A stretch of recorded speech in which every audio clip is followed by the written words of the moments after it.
Bendiciones para todos. Espero se encuentren muy bien allí en sus casitas. Nos encontramos aquí en la parroquia San José del municipio de Guateque, en el departamento de Boyacá, Colombia. Sigo dialogando con las personas, hablando por ahí, y todo lo que me refuten en los videos que voy subiendo, hago algún tipo de aclaración. En este caso, hay una persona que refuta varios videos de una manera, digámoslo así,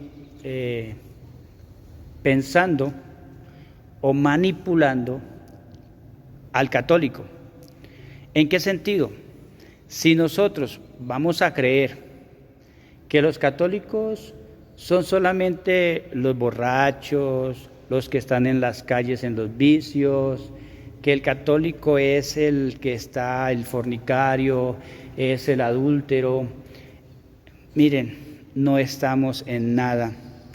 ¿Cuál es el verdadero católico? Porque yo he escuchado a muchos protestantes, pastores, líderes, afirmando y diciendo: cuando yo era católico era un borracho, era un adúltero, un fornicario, era esto, era lo otro. Difícil de entender el tema. Pero el verdadero católico es el que desde que Cristo dejó la iglesia se ha venido congregando. Y en Hebreos 10:25 dice: no dejaos de congregarnos como algunos tienen por costumbre. Y en Hechos capítulo 2, versículo 42, narra a qué se congrega la iglesia. Dice que es a la enseñanza apostólica. Recuerden que los apóstoles se convierten en obispos, presbíteros y diáconos, y nadie me puede refutar eso. Dice, a la fracción del pan. Cuando nuestro Señor tomó el pan, dijo: este es mi cuerpo, hagan esto. O sea, se hace conmemoración del gran sacrificio que Cristo hizo en la cruz. Por eso en el altar siempre vemos una Santa Cruz, ¿sí? Que es el altar donde fue, digamos de una otra manera, ofrecido el Cordero de Dios. Entonces, en la enseñanza apostólica, en la fracción del pan y las oraciones, por eso en el culto eucarístico, que es el culto bíblico, por eso dice por allí Hechos 13:1 en adelante, estaban celebrando el culto al Señor. Y para que exista culto, tiene que existir ese sacrificio. En el Nuevo Testamento es la conmemoración del cuerpo y la sangre de nuestro Señor en el pan y el vino. No hay más culto. Y según Hebreos 9:6 dice que todos los sacerdotes, o que el sacerdote entra diariamente a oficiar las labores del culto. Entonces tiene que existir un sacerdote. Por eso que alguien me diga: vamos a culto, y el sacerdote, no tenemos, porque es que en el Nuevo Testamento, primera de Pedro 2:9 dice que todos somos sacerdotes, pero también existen los ministros. Segunda de Corintios 6:4 es un ejemplo, ellos son ministros. Como todos somos sacerdotes, ellos son ministros sacerdotales o sacerdotes ministeriales. Pero bueno, lo importante aquí, para aclararle a este hermano y a todos los seguidores míos de las redes sociales, es que cuando alguien dice: mira, lo que pasa es que yo hago la voluntad del Padre, y una persona me ha refutado, me ha dicho: te creo el día que los católicos hagan la voluntad del Padre. Primero que todo, aclararles cuál es el verdadero católico y quiénes son falsos católicos que en el mundo de pecado hacen quedar mal a la iglesia. Entonces, recordé, el verdadero católico es el que se congrega todos los días, si es posible, porque la iglesia se congrega todos los días, Hechos 2:46, y el día domingo es el día del Señor. Se conmemora la resurrección de Cristo, y como dice Hechos 27, 1 de Corintios 16:2, el día domingo es el día donde toda la asamblea se congrega. ¿Sí? Recuerden que no es que el sábado se haya cambiado exacto por el domingo, porque el sábado era el día de reposo, pero según Mateo 11:28, Cristo es nuestro verdadero reposo. Entonces el domingo es día del Señor, sábado de reposo, domingo, día del Señor, día de resurrección, de congregarse toda la comunidad.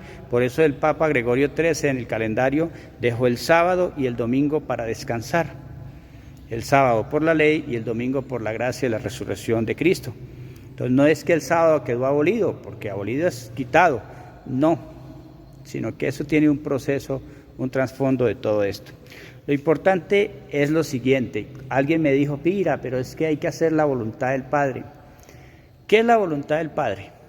En Juan 6:38, Cristo nos dice cuál es la voluntad del Padre y nos enfatiza en creer en su Hijo. Creer en su Hijo. El que cree en su Hijo hace la voluntad del Padre. Y desde el versículo 51 en adelante nos reafirma la Eucaristía. Y nos dice que Él es el pan vivo bajado del cielo y el pan que les daré es mi carne para la vida del mundo. Nos dice, si no coméis mi carne y no bebéis mi sangre, no tenéis vida en vosotros. El que come mi cuerpo y bebe mi sangre tendrá vida eterna y le resucitaré en el día postrero. Recuerden por allá en el Génesis que expulsan al ser humano del paraíso para que no coma del árbol de la vida, y Cristo es el árbol de la vida. Él dice, yo soy la vid verdadera. Realmente el árbol de la vida es el fruto, y el fruto es la Eucaristía. Por eso dice, el que come mi cuerpo y bebe mi sangre tendrá vida. Entonces, importantísimo que entendamos eso. Hacer la voluntad del Padre no es solo de palabra y no es creerse mejor que los católicos. Hacer la voluntad del Padre es creer en su Hijo. Hay gente que no es católica y dice, pero es que yo creo en Jesucristo. Miren, tráigame a su evangelista, tráigame a su apóstol, al líder, a su pastor, ante un católico preparado y verá que no puede demostrar que es un ministro apostólico. Como no podemos demostrar que es un ministro, se cumple lo que en Mateo 24:24 nuestro Señor dijo: cuídense porque vendrán falsos cristos y falsos profetas con milagros y señales. Por eso ellos siempre hay sanaciones, hay milagros, hay señales, vamos allí porque allí hay sanaciones, temporada, campaña evangelística de milagros y señales. Ahora, traigan a esa persona para que me demuestre a mí o a cualquier católico preparado que el evangelio que está dando es el verdadero evangelio y que ha sido dado a ellos. Porque en 2 Corintios 11:4 dice, ustedes aceptan a un Jesús diferente con un evangelio diferente y un espíritu diferente. Dice, un evangelio diferente al que nosotros, o sea, la iglesia, ha transmitido. Por eso en Marcos 16:15 nuestro Señor les dice, lleven mi evangelio a todo el mundo y a toda criatura. Por eso la iglesia es católica, católica que significa para todo el mundo y a toda criatura. Entonces es eso, por ejemplo en Gálatas 1:6-9 dice, mas si vosotros, o sea, así sea un apóstol o así sea un ángel de luz, os predique un evangelio diferente, sea anatema. O sea, nadie puede predicar un evangelio diferente y esta gente predican a diestra y siniestra sin ninguna ordenación y critican por redes sociales y en las mismas iglesias de ellos que el católico no cumple la voluntad del Padre. Ahora, yo le pregunto a las personas que hipócritamente dicen, hay que cumplir la voluntad del Padre, ¿tú la estás cumpliendo? Tráigame el listado de los mandamientos de Dios y te desgloso mandamiento por mandamiento y te darás cuenta que no los estás cumpliendo. Tráigame los sacramentos de nuestro Señor Jesucristo, te los demuestro uno por uno, te los desgloso uno por uno y te demuestro que no los estás cumpliendo. Sí, vamos por ejemplo al primer mandamiento. Dice, amar a Dios sobre todas las cosas, pero aclaremos que el Padre es Dios, el Hijo es Dios y el Espíritu Santo es Dios. Entonces, en ese orden de ideas, amar a Dios sobre todas las cosas. Tú estás en un evangelio diferente, estás siguiendo a un Cristo diferente, a un Jesús diferente. Estás en una apostasía y aún así dices amar a Dios sobre todas las cosas. Segundo mandamiento, amar al prójimo como a sí mismo. ¿Amas al prójimo? Llevo ya 3 años escuchando cómo los hermanos separados hablan mal de los católicos, hablan mal del Papa, de los obispos, de los presbíteros, de las monjas, hablan mal de los católicos. y cumple los mandamientos.